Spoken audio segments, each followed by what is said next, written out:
미국이 이란 전쟁 비용으로 의회에 요청한 금액 2천억 달러. 우리 돈으로 300조 원입니다. 그런데 이게 왜 우리 문제냐고요? 1991년 걸프전 때 미국이 전쟁을 했지만 비용의 88%는 동맹국이 냈습니다. 사우디가 160억 달러, 일본이 100억 달러, 한국도 2.5억 달러를 부담했습니다. 트럼프는 이미 이 선례를 언급하고 있습니다. 바로 이런 이유 때문에 이번 300조짜리 청구서에서 한국 몫이 얼마일지 계산해 봐야 합니다. 미국이 이란을 공격하는 데 쓴 무기 하나하나가 상상을 초월하는 가격입니다. 토마호크 미사일 한 발에 200만에서 350만 달러. 우리 돈으로 30억에서 52억 원짜리 미사일을 수백 발씩 쏟아부은 겁니다. 개전 첫 주, 이런 정밀 타격 무기에만 약 8조 원이 들어갔습니다. 그런데 공격만 비싼 게 아닙니다. 이란의 반격을 막는데도 돈이 듭니다. SM-3 요격 미사일 한 발에 약 540억 원. 이런 요격 미사일을 쏟아부은 방어 비용이 또 8조 원입니다. 여기에 항공모함 전단 운영, 병력 전개 같은 운영 지원비가 2조 원. 숫자로 보면요. 개전 6일 만에 113억에서 127억 달러. 우리 돈으로 15조에서 19조 원을 태운 겁니다. 하루 약 20억 달러. 이라크전 최고조 때가 하루 7.2억 달러였으니까 무려 3배입니다. 현대전 역사상 가장 비싼 소 수준의 하루 전쟁 비용을 기록하고 있는 것으로 추정됩니다. 바로 이런 이유 때문에 트럼프는 의회에 2천억 달러를 요청했습니다. 우리 돈 300조 원입니다. 여기서 아이러니한 숫자가 하나 나옵니다. 트럼프가 작은 정부를 위해 도지를 통해 아꼈다고 주장하는 돈이 1,750억 달러입니다. 전쟁 비용 요청액 2천억 달러보다 적습니다. 아낀 돈보다 전쟁에 쓸 돈이 더 큰 겁니다. 우크라이나를 3년간 지원한 총액이 약 1,100억 달러인데 이란전 한 번에 그 거의 2배를 요청한 겁니다. 그런데 이 돈을 미국이 다 내는 걸까요? 역사를 보면 미국은 전쟁 비용을 혼자 낸 적이 거의 없습니다. 1991년 걸프전, 미국이 이라크를 상대로 전쟁을 했습니다. 총 비용은 약 610억 달러. 그런데 이 중에서 미국이 실제로 부담한 금액은 70억 달러. 전체의 12%에 불과했습니다. 나머지 88%는 동맹국이 냈습니다. 숫자로 보면요. 가장 많이 낸 나라는 사우디아라비아와 쿠웨이트입니다. 각각 160억 달러씩. 쿠웨이트는 자기 나라를 해방시켜준 전쟁이니까 당연하다고 볼 수 있습니다. 사우디는 자국 영토를 지키기 위해서였고요. 그 다음이 일본 100억 달러, 독일 65억 달러, UAE 40억 달러 순입니다. 한국도 약 2.5억 달러와 군 수송기를 지원했습니다. 여기서 주목해야 할 나라가 있습니다. 일본입니다.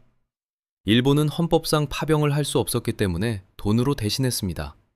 100억 달러, 당시 환율로 어마어마한 금액을 냈습니다. 그런데도 국제사회의 평가는 냉혹했습니다. 수표 외교라는 비판을 받은 겁니다. 돈만 내고 피는 흘리지 않았다는 거죠. 이 비판이 얼마나 뼈아팠냐면 일본은 이후 자위대 해외 파견법을 만드는 계기가 됐습니다. 바로 이런 이유 때문에 이 걸프전 선례가 중요합니다. 트럼프는 이미 이 모델을 명시적으로 언급하고 있습니다. 미국이 전쟁을 수행하고 비용은 동맹국이 나눠내는 구조. 그때 비용 처리 방법은 크게 4가지였습니다. 동맹국 분담, 국채 발행, 석유 수입 확보, 그리고 의회 특별 예산. 이 4가지 중 트럼프가 가장 먼저 꺼낸 카드가 동맹국 분담입니다. 그 청구 대상에는 걸프 아랍국들뿐만 아니라 일본, 그리고 한국도 포함될 수 있습니다. 그러면 한국은 얼마를 내야 할까요? 숫자로 보면요, 2가지로 나눠야 합니다. 직접 내는 돈, 그리고 간접적으로 빠져나가는 돈입니다. 먼저 직접 분담금부터 계산해 보겠습니다. 걸프전 때 한국이 낸 2.5억 달러를 물가 보정하면 2026년 기준으로 약 5억에서 10억 달러 수준입니다. 그런데 문제는 그때와 지금 한국의 경제 규모가 완전히 다르다는 겁니다. 한국은 현재 GDP 세계 13위입니다. 이 규모에 비례해서 계산하면 50억에서 100억 달러까지 요청이 들어올 수 있습니다.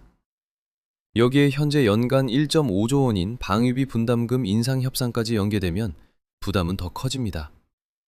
그런데 진짜 무서운 건 이게 아닙니다. 간접 비용입니다.